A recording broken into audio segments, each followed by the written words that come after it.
So that's one proposal. There's also a banking proposal that has to do with firearms as well. Can you just talk a little bit about what's going on with that?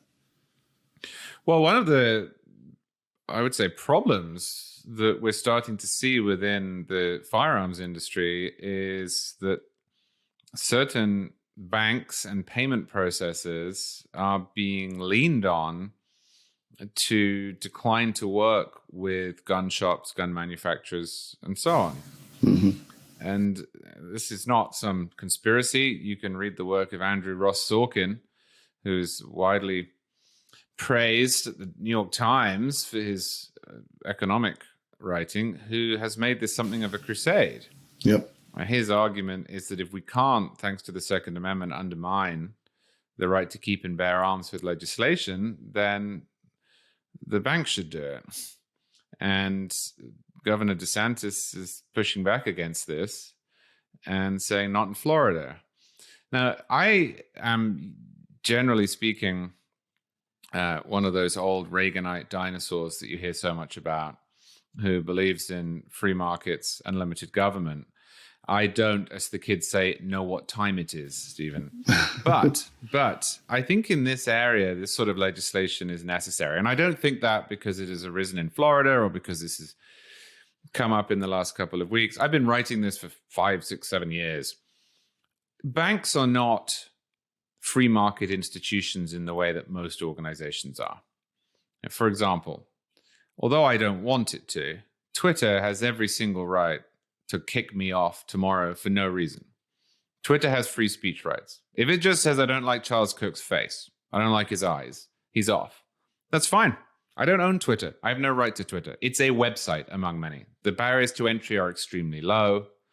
The same is true, in my estimation, for most brick and mortar businesses too. Now, I understand that there are anti-discrimination rules, but I don't want to force my local pizza place to serve me. I don't want to force my local pizza place, frankly, to allow concealed weapons. I probably won't go there if they don't, but if they put a sign on the door saying no weapons, that's fine. I believe in free markets. I believe in private property. Banks, though, not really the same. I mean, to run a bank, you have to get a charter from the government. You can't just start one up. It's not like a website where you just register one, plug a computer into the wall, allocate it an IP address, and you're done. You have to get a charter from the government. Then you have to follow the most Byzantine series of rules and regulations in American law. You are then federally, in most cases, federally insured by the taxpayer. Every single account in the vast majority of banks is insured up to $250,000 under FDIC rules by the taxpayer. And as we've seen during very many recessions and lulls and panics and emergencies in recent years, the government will quite happily write large checks to keep the banks going. I'm not even saying they shouldn't do that, but they do it. Now, my view is that if you are going to have an organization that is created and kept within a cartel, if you're going to have an organization that cannot be started without government acquiescence, if you're going to have an organization that is subject to an extraordinary thicket of rules, if you're going to have an organization that is subsidized by, in many cases, or at least bailed out by and insured by public money, then you cannot allow those organizations to willingly undermine the exercise of a provision within the Bill of Rights. That is crazy. Again, I don't want most businesses to be forced to serve people they don't like or to sell products they don't want to sell or what you will. It's not what America is about. But the banks operate already in this incredibly tightly controlled world. So yeah, I do support federal preferably, but state laws if not, that say if you are going to operate in the state of Florida and if we're going to give you all of this protection and this underwriting, if we're going to give you permission to operate, then yeah, you have to serve everyone who is engaged in lawful commerce, irrespective of what that commerce is. And I think this is a good idea. And I think it's an idea that is pushing back against a very clear attempt to get around the law by making it impossible for gun operators and gun shops to operate in the United States. Interesting. Yeah, I mean, obviously, certainly, as you mentioned at the top of that, using government power to sort of influence private companies in this way is something that has been traditionally made conservatives very uncomfortable. Although, there's another interesting bit to it beyond what you were saying there as one of the reasons why it might still be a good idea in this case. It also does seem to be the tactic that DeSantis is promoting here is different than, say, your traditional, liberal way of sort of trying to influence businesses, which is just by making it illegal by statute for them to do certain things, right? Or requiring them to do certain things by statute.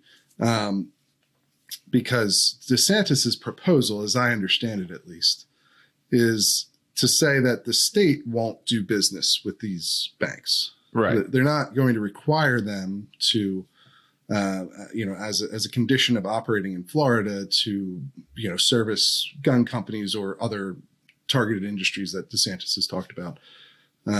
Instead, they're going to say, the state of Florida will not do business with you. We won't put our money as a state into your banks. We won't let you service Florida state contracts in different ways. Texas has done this already. So it's, there is one example of this happening elsewhere. Do you think that is is that something else that why you are more comfortable with this than, there's some other approaches to regulating the banks? Well, no, the reason that I outlined my maximalist argument is because obviously that includes the approach that you just described. I mean, if you're fine with the state saying you have to serve all customers engaged in legally sanctioned commerce, then you're fine with Florida determining which banks it will do business with on that basis. So it's not contingent for me upon the less intrusive rule. Okay. I mean, the funny thing about that one is that there are certain Supreme Court cases that govern the state's ability to decide with whom they will do business based on viewpoint.